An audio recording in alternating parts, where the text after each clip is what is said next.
कैसे हो दोस्तों। मैं मोहम्मद नईम से तुम्हें बताना चाहता हूँ हमारे स्टूडियो में मुंबई साउथ के mynas social worker Imran Khan तशरीफ लाए और आज हमने ये डिसाइड किए कि जो मिलिंद देवरा की शमूलियत हुई है एक नाथ शिंदे की शिवसेना में, तो इससे एक नाथ शिंदे को क्या फायदा हुआ, इस मौजू में इन डिटेल्स में हम इमरान खान से बात करेंगे। तो इमरान बताइए कि जो एक नाथ शिंदे ने राज्यसभा की सीट दी, बर्थ दी मिलिंद देवरा को, तो इससे आपकी नजर में एक नाथ शिंदे और उसकी शिवसेना को क्या फायदा हुआ? देखिए, एक तो जो मिलिंद देवरा साहब है वो पॉपुलर मिनिस्टर रह चुके कांग्रेस के, और एकनाथ शिंदे साहब का जो ये सोचना था कि इनको अगर अपनी साइड पे ले लेंगे, अपनी पार्टी में ले लेंगे, तो एक साउथ बॉम्बे के जो इतने पॉपुलर मिनिस्टर है और उनके फादर का भी बैकग्राउंड पॉलिटिशियन से है, तो यहाँ के जितने भी वोटर्स हैं, जो भी है माइनॉरिटी के मेजॉरिटी के, सब उनके फेवर में जाएंगे और उनकी पार्टी काफी स्ट्रांग हो जाएगी।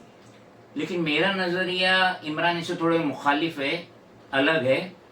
क्योंकि सपोज एक कैप्टन ने 2014 में वर्ल्ड कप खेला और हार गया, वही कैप्टन ने क्रिकेट मैच वर्ल्ड कप खेला 2019 में, हार गया।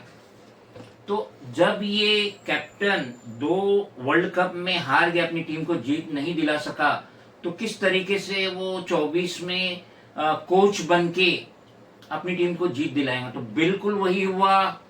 मिलिंद देवरा जो 2014 और 19 में अरविंद सावंत से हार गए थे, लाख 1.5 लाख वोट के डिफरेंस से हार गए थे, तो अब वो उनको तो बैठे बैठे उनकी दुआएं कबूल हो गई, मालिक ने उनकी दुआएं कबूल कर ली और राज्यसभा के मेंबर बन गए, मेंबर ऑफ पार्लियामेंट बन गए एक नाथ शिंदे की रहमो करम की वजह से।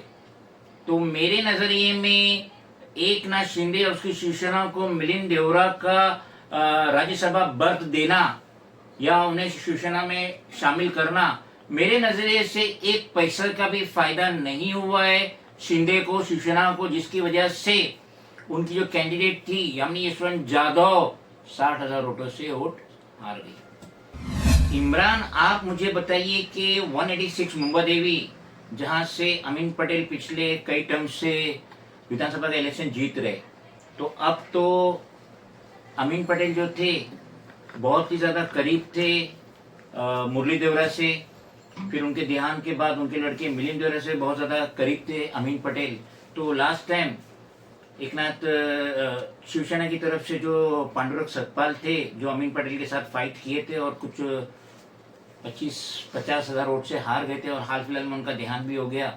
तो आपको क्या लग रहा है कि अब अमीन पटेल वर्सेस मिलिंद देवरा होगा 186 मुंबा देवी में? क्योंकि यकीनन एक नाथ शिंदे तो अपना कैंडिडेट खड़ा करेंगे ही वहां से।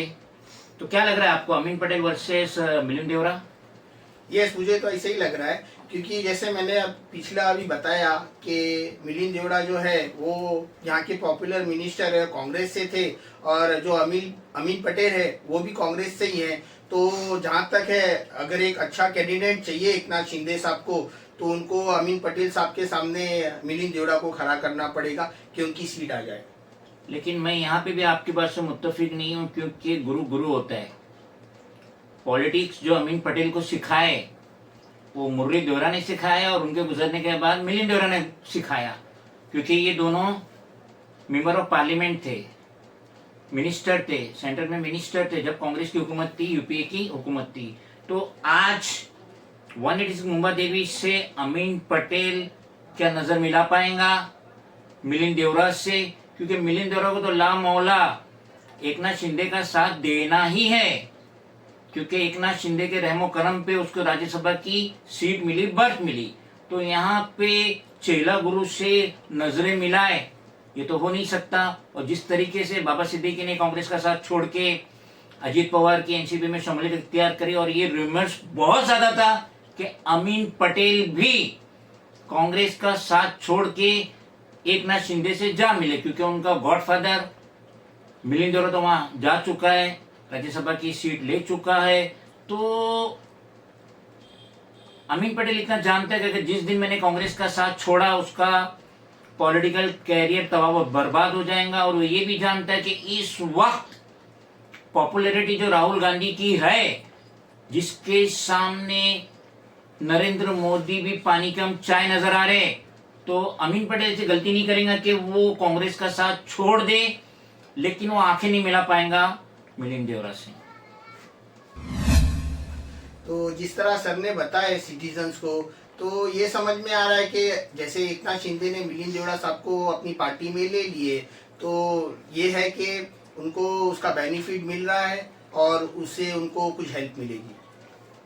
कुछ भी हो, विधानसभा का इलेक्शन जो अक्टूबर नवंबर 2024 में होने वाला है, बहुत ही टफ होने वाला है, क्योंकि सिटीजन ये समझ गया, वोटर ये समझ गया है कि कोई भी सीट किसी की जागीर नहीं है।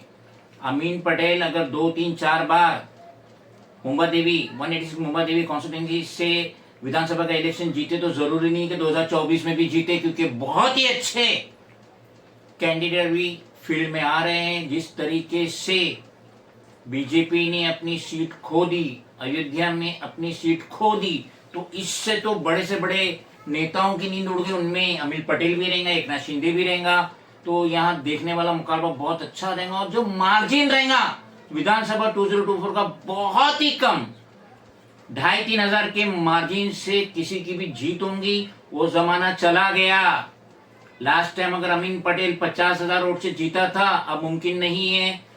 लास्ट टाइम यामिनी यशवंत जादव वारिस पठान से 50,000 वोट से जीती थी, अब वो दिन रहने वाले नहीं है। तो विधानसभा का इलेक्शन बहुत ही ज्यादा टफ होगा और वोटर्स के अंदर भी बहुत ही जागृति आ गई है। और वो दिन लद गए, मोदी के दिन लद गए, एकनाथ शिंदे के दिन लद गए, अजित पवार के दिन लद गए, देवेंद्र फडणवीस के दिन लद गए। अब तो जो मालिक है वो सिर्फ वोटर्स ही है।